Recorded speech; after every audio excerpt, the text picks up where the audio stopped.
اللہ تبارک و تعالی نے قسم اٹھا کے کہا والعصر، محبوب مجھے تیرے پاکیزہ زمانے کی قسم ہو، محبوب تیرے خوبصورت وقار والے، خلوص والے، پاکیزہ بھائی چارے والے تیرے زمانے کی مجھے قسم ہو، ان الانسان لفی خسر، بے شک انسان نقصان میں ہے۔ مطلق فرما دیا، تاکید لگا کے، ان الانسان لفی خسر، بے شک انسان نقصان میں ہے۔ یا اللہ سارے فرمایا الا الذین، سوائے ان لوگوں کے، کون؟ جن میں چار خوبیاں پائی جائیں۔ الا الذین آمنوا، ایک تو وہ ایمان لائیں، وعملوا الصالحات، اور پھر نیک اعمال کریں۔ ایمان لائیں، نیک اعمال کریں، اور پھر چپ نہ کر جائیں، وتواصوا بالحق، پھر حق بات کا اعلان کریں۔ ایمان لائیں، عمل صالح کریں، تیسرا کام کیا کرنا ہے؟ چلیں سارے بولیں گے تو اعلان بھی ہوگا نا، ایسے تھوڑی ہوگا کہ ایک دو آدمی اعلان کرے تو دنیا جاگ جائے۔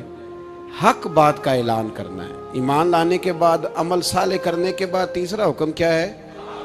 آپس میں حق بات کی تلقین کرو، اور حق بات کی تم تلقین کرو، اور پھر تمہیں کوئی کہے کچھ نہ، پھر تم پہ ظلم نہ ہو، پھر تمہیں ستایا نہ جائے، یہ کیسے ہو سکتا ہے؟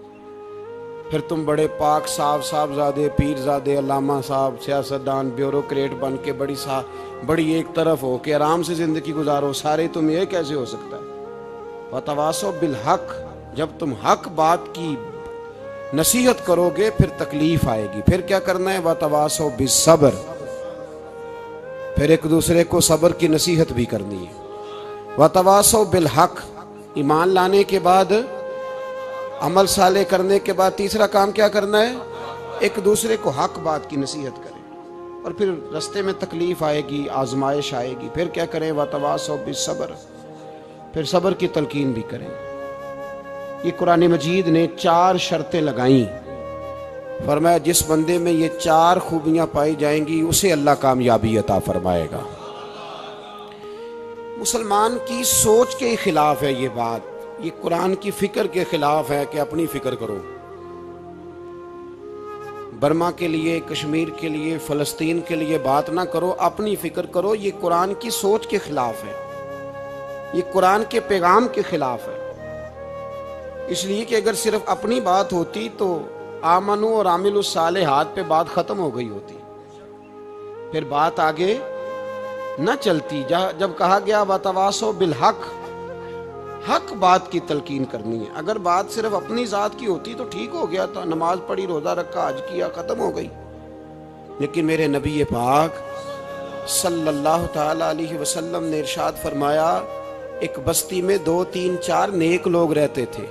میرے پیارے کریم رسول فرماتے ہیں 3 4 بڑے پرہیزگار، متقی، صاف ستھرے صوفی صاحب، درویش صاحب، علامہ صاحب، بڑے جو کہتے تھے بالکل جی میں کوئی بات نہیں کرتا، کسی بادشاہ کو نہیں چھیڑتا، میں تو بس لوگوں کو اللہ اللہ بتاتا ہوں، میرا کوئی تعلق نہیں، کوئی مرے کوئی جیے، بڑے نیک، صاف ستھرے، پرہیزگار۔ باقی ساری بستی گناہ کرتی تھی۔ نبی پاک علیہ السلام فرماتے ہیں رب کریم نے کچھ عرصے تک مہلت دی، پھر مشیت خداوندی، اللہ کا قانون حرکت میں آیا تو کہا جبریل ساری بستی تباہ کر دو، تباہ کر دو۔ اللہ مہلت دیتا ہے، مہلت دیتا ہے۔ ہم لوگ سمجھتے ہیں نہیں ہماری سیاسی چالیں صحیح چل رہی ہیں، اللہ مہلت دیتا ہے۔ رب کریم نے فرمایا جبریل انہیں تباہ کر دو۔ حضرت جبریل امین علیہ السلام نے عرض کی مولا وہاں تو تیرے 3 4 بڑے نیک بندے بھی رہتے ہیں، بڑے پرہیزگار، سچ بولنے والے، دیانتداری والے، حاجی صاحب، نمازی صاحب، صوفی صاحب، پیر صاحب، بڑے خوبصورت، ان کا کیا کریں؟ تو میرے محبوب پاک علیہ السلام فرماتے ہیں رب کریم نے فرمایا سب سے پہلے انہیں تباہ کرنا، سب سے پہلے انہیں سب سے پہلے، اور الٹ دو بستی، پہلے ان کا نمبر لگاؤ۔ یا اللہ ان کی کیا غلطی ہے؟ تو غلطی سن لیں، غلطی یہ ہے کہ انہوں نے 2 صفتیں پیدا کی ہیں، اگلی 2 پیدا کیوں نہیں کی؟ اِلَّا الَّذِينَ آمَنُوا وَعَمِلُوا الصَّالِحَاتِ پہ روک کیوں گئے، آگے کیوں نہیں بڑھے؟ اللہ کریم نے فرمایا جبریل دیکھو نا، میری نافرمانی ہوتی رہی اور ان کے چہرے پر کبھی شکن تک نہیں آیا، لوگ میرا قانون توڑتے رہے، انہیں کبھی برا ہی نہیں لگا، گناہ دیکھ کر کبھی خیال ہی نہیں آیا بدلنے کا۔ میرے بھائی، امت مسلمہ اپنے لیے تو آئی نہیں دنیا میں، نبی پاک کی اس لیے تھوڑے آئے تھے کہ پیسے کمائیں، دنیا داری کریں، جھوٹ سچ ماریں اور رخصت ہو جائیں، بچے پیدا کریں۔ یہ کام تو ہندو سکھ بدھ مت سارے کر رہے ہیں، تو فقط اس کام کے لیے تھوڑی آیا ہے۔ کنتم خیر امت اخرجت للناس، اللہ فرماتے ہیں میرے محبوب کے غلاموں تم بہترین امت ہو، میں نے تمہیں امتوں کے بھلے کے لیے پیدا فرمایا ہے، تمہیں لوگوں کی امامت کے لیے دنیا میں بھیجا ہے۔ اے نوجوان مسلم، کبھی یہ تدبر بھی کیا تو نے؟ وہ کون سا گردو ہے جس کا ہے تو ایک ٹوٹا ہوا تارا؟ تو نے کبھی سوچا ہے تو کیا ہے؟ اصل میں جاگ ہی نہیں رہا، میں جاگتا ہی نہیں، میں جیب کی سوچتا ہوں، مسجد کی سوچتا ہوں، خانقاہ کی سوچتا ہوں، مدرسے کی سوچتا ہوں، دکان کی، سارا دن تو اس چکر میں لگا رہتا ہوں لوگوں کو ثابت کرنے میں کہ میں صحیح ہوں باقی غلط ہیں۔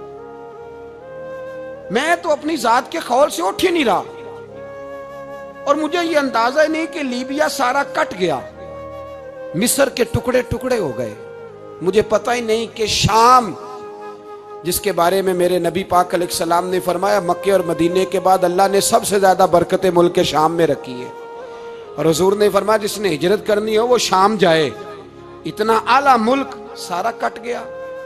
میرے نبی پاک نے فرمایا مسجد اقصی میں جس نے ایک نماز پڑھی 25,000 کا ثواب، اور میری مسجد میں جس نے ایک نماز پڑھی 50,000 کا ثواب، اور اللہ کے گھر بیت اللہ جس نے پڑھی 1,00,000 کا ثواب۔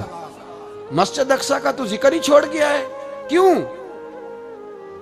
وہ مسجد جس کی طرف منہ کر کے 15 سال میرے نبی پاک نے نماز ادا کی، کس نے؟ بولیے گا، 15 سال تک، 2 ہجری میں 13 سال مکے میں، 2 سال مدینے میں، مسجد اقصی کی طرف جدھر منہ کر کے تیرے اور میرے رسول نماز پڑھتے رہے۔ میں اور آپ، ہمارا اس قوم سے تعلق ہے جس قوم کے بچے کٹ گئے، ذبح ہو گئے، عورتوں کے پستان کاٹ کے برما کے بدھوں نے ان کے کباب بنا کے کھا لیے، چھوٹے چھوٹے بچوں کی لاشیں انہوں نے لٹکا ڈالی، اور یہاں میں حکومت کی کیا بات کروں، یہاں کسی سیاستدان کو مکھی کاٹ جائے تو ہمارے پھٹے آباد ہو جاتے ہیں بحث کرنے کے لیے، ہمارے اپنے لوگ، عام آدمی نہیں بات کرتا، عام آدمی نہیں نکلتا، عام شخص کو فکر ختم ہو گئی۔ وہاں میری بھائی سب سے بڑھ کر بہترین مسجد کے خطیب امام حسین تھے، مسجد نبی سے بڑی بھی کوئی مسجد ہوگی جس منبر پر رسول پاک بیٹھ کے خطبہ دیا کرتے تھے، اور میرے مصطفیٰ کے آستانے سے بڑا بھی کوئی آستانہ ہوگا جس کی سجادگی امام حسین کے پاس تھی۔ کہتے ہیں ہمارا کیا تعلق، ہمیں کیا لگے، جو مرضی ہوتا پھرے۔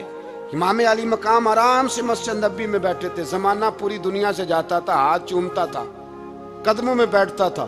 اتنے بڑی عظمت والی بھی کوئی شخصیت ہوگی جس کے رگوں میں رسول اللہ کا خون دوڑتا ہے، جسے حضور اپنی زبان مبارک اس طرح وہ چوسا کرتے تھے جیسے عرب کے لوگ پیاس کے عالم میں کھجور چوسا کرتے تھے۔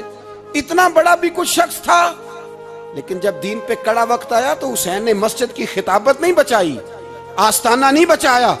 امام علی مقام نے کہا کوفہ لٹتا ہے تو لٹتا رہے، دمشق میں فساد ہوتا ہے تو ہوتا رہے، وہ ملک شام کی بچیاں رو رہی ہیں تو روتی رہیں کہ ہم پہ یزید قابض ہو گیا، میری مسجد آباد ہے، کافی ہے نا۔ امام حسین نکلے اور نکل کے کہنے لگے جنت البقیع والی جگہ پہ کھڑے ہو کے یا رسول اللہ میں جا رہا ہوں اور آپ کے لیے جا رہا ہوں، اس لیے کہ مجھے اس شام کو بچانا ہے جس شام میں رسول اللہ کا کلمہ پڑھنے والے لوگ بستے ہیں، مجھے کوفہ دمشق مصر کے لوگوں کو بچانا ہے۔ نانا تیرے کرم کے خزینے کی خیر ہو، میں جا رہا ہوں تیرے مدینے کی خیر ہو۔ نکل کھڑے ہوئے امام علی مقام، میدان میں نکلے، کس کے خلاف؟ بولے کون تھا؟ یزید مسلمان تھا،